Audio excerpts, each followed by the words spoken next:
Ladies and gentlemen, welcome to Animefied. Today, let's look at an anime called Peter Grill and the Philosopher's Time. Part 2, let's begin. As they prepare for battle, our hero realizes that he can be rid of Lisa if he deliberately loses the game. However, the princess points out that Mimi is right next to Luvilia, so he shouldn't try anything cute, otherwise all his dirty secrets will be exposed. The warriors begin their duel and Spartacus uses his epic Gigan-style double tomahawk move to enhance his body. He makes his speech and it inspires the audience to cheer for him, but Peter cannot allow Luvilia to learn about him, so he desperately defeats his opponent with just one blow. Lisa makes fun of Spartacus for being weak, but then he begs for another chance. Unfortunately, this time he has to face Lisa herself and she gives him a week for preparation. Now, Spartacus begs Peter to take him as his apprentice because he desperately wants to impress his crush. Peter is hesitant but then vegan, and Piglet convinced him that this is the best way to take Lisa out of the equation. Our heroes work together to train the warrior ogre, but they overdo it and he transforms into an overpowered monster. In the middle of this, he also strikes up a friendship with Michi. The day of the duel finally arrives and Spartacus faces off against the princess he desires. An intense battle begins and Peter has faith in his student at first, but then he realizes that Lisa's true weapon is her body, which she uses to distract the innocent Spartacus. It doesn't take long for the princess to win the duel and it results in a hilarious argument between the girls. Spartacus wakes up and laments his loss, but then Michi comes to see him. Peter realizes that he can use Michi's body to help Spartacus become resistant to Lisa's charm.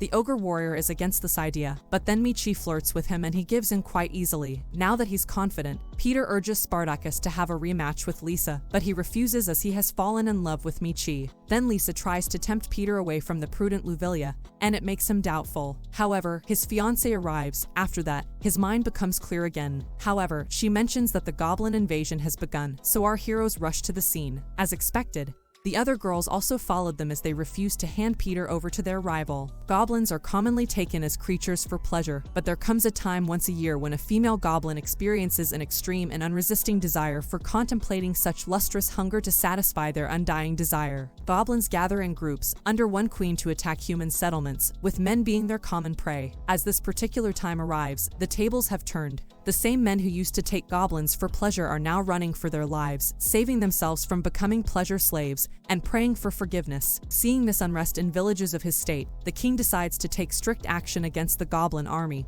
and orders the strongest man in the world, Peter Grill, to march against them and protect the settlements from the goblins and their lustful attention. Peter, with his bravest warriors, including his fiancée, Luvilia, and the girls who want his seed just to bear stronger children, leaves for one of the settlements that are already under attack and it's almost burnt. Peter divides his warriors into two groups. One under his lead will attack the village and the other in Luvilia's will attack the troops outside of the settlement. Finally, they commence the attack as Luvilia and Peter wish each other good luck. Peter restricts his warriors from killing goblins and orders them to capture them alive. As they struggle against goblins' lustful temptations while their big guy gives in to these temptations and is taken out. In the meantime, one of the girls picks up a boulder and leaves some goblins on the verge of death, as their skin color reminds her of how orcs used to pick on her. Meanwhile, Peter remains true to his title, the strongest man, as he takes out multiple goblins at once, saving the men stuck in a church. Soon they capture all of the invading lustful goblins, scaring them away and taking back the village. On the other side of the battle, the news of the strongest man in the world fighting the village reaches the elite guards of the queen. Goblins have a higher race with intelligence,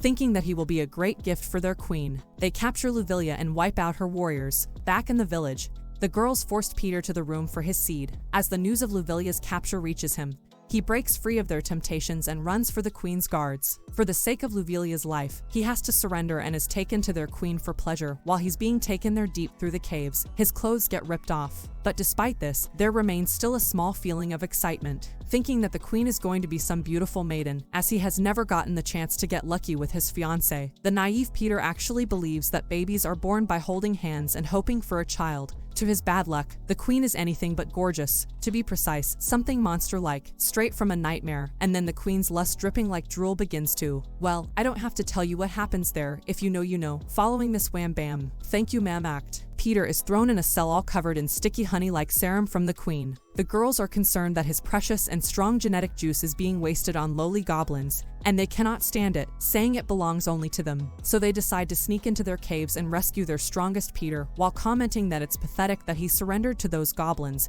and he has his weaknesses. In his cell, Peter regrets that he gave in to the queen, but at the same time, is happy that it felt so good, saying her technique was out of this world. My man, as he still kind of feels bad about it, one of the elite goblin guards comes and takes him out of his cell and betrays her queen to free him. While she escorts him through the deep waves to the entrance, he asks why she is helping him. To his surprise, she reveals that she is his childhood friend Gabuko Naghill, and that she survived and escaped from goblin hunters and later was taken in by the queen. To their reunion, they recalled their childhood memories and how he and his sister Lucy found her and raised her. Till one day, she was taken away by goblin hunters. As both of them wander in the caves, Gabuko feels a strong lustful desire from her queen and tells Peter that she is unable to resist the desire, but for him, she will hold it back and tries it well, but gives in to the strong temptation and convinces Peter that a quickie may help calm her down. While still trying to resist her desires, he surrenders, and then isn't it obvious some human-goblin bonding session. In the meantime, the girls sneak into the caves. While exploring the unsightly paths, one of them presses a trap button and they catch up in a trap and fall deep into the caves and land straight on Peter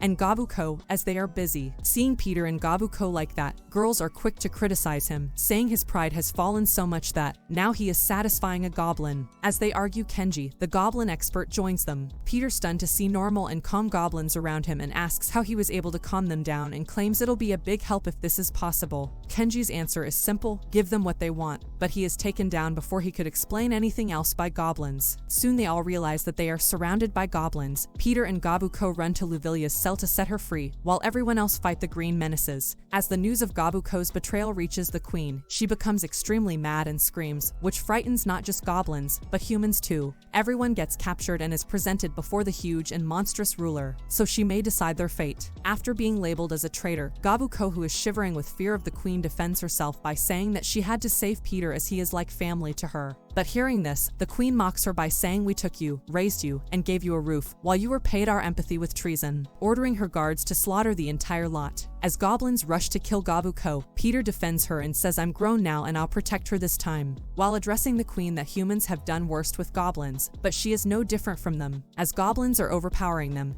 they run towards the entrance of the cave, eventually provoking the queen. The mountain of goblins carries the queen and rushes for them, while everyone is terrified of her. In the meantime, somewhere, Peter's sister Lucy is sitting under a lonely sky with her face reflecting vengeance and hatred, and recalling a memory of her childhood when Gabuko was taken from them, and their house was burnt. As they stood there watching, but could not do anything to protect her. As Peter and the others run for the entrance, they find it crowded with goblins. But as they reach closer and closer, the shadows reveal themselves to be not goblins but their human allies here to help. The troops rush in, taking out the goblins and their queen, successfully defeating and capturing the horde. The news of the queen's capture reaches the higher-ups. Seeing the situation, they issue the orders to exterminate all of the captured goblins immediately. When Peter learns about their execution, he is concerned for their lives as the words of Kenji echoes in his head, that they only need what women desire and it will calm them down. He rushes to the execution ground with just a small piece of cloth covering his parts and asks the execution to be halted. He tells everyone how to calm the goblins down, and for demonstration, he takes one of the goblins into a nearby cave. After a few minutes, he returns with her, who is now calm and normal. Everyone is surprised by this, as there is no need for their execution. Soldiers are told to satisfy each goblin, but they are concerned, as there are hundreds of them. All the while, goblins are extremely pleased with this decision. Meanwhile, Lucy, carrying her twin swords, enters the same village. There, one of the villagers is thankful to her for saving the village, but she gives him a cold look and says if he mentions goblins again, she'll kill him soon. The goblin issue is solved and the goblins are calm and pleased, while Peter's fame rises for solving everything peacefully. Finally, the goblins return, but Gabuko is still labeled as a traitor and is left out of their midst. She finds it hard to adjust between humans. A party is arranged to celebrate this victory. Everyone is drinking, eating, and enjoying the celebration. Luvillia leaves the celebration suddenly and Peter tries to follow her, but his mate takes him back. Peter, who was glad that he did give in to any of the temptations, is trying hard to be loyal to his fiancée. The next morning, he wakes up next to Gabuko, who is all naked and questions his loyalty to Luvillia, and freaks out that he did it with Gabuko again. Peter is stunned by her answer, as he was the one who told her that they are family, so she thought they should be sleeping together. Peter, who is still pretty much in shock, finds other girls sleeping on the floor, all naked. Unable to contemplate, he screams. Later, Peter receives a letter from her sister that she is taking care of the matter they had discussed and will visit him in a few days. So, that's it for this video. Do let us know what you feel about this anime in the comments, and do check out our other videos visible on screen. See you in the next video. Peace.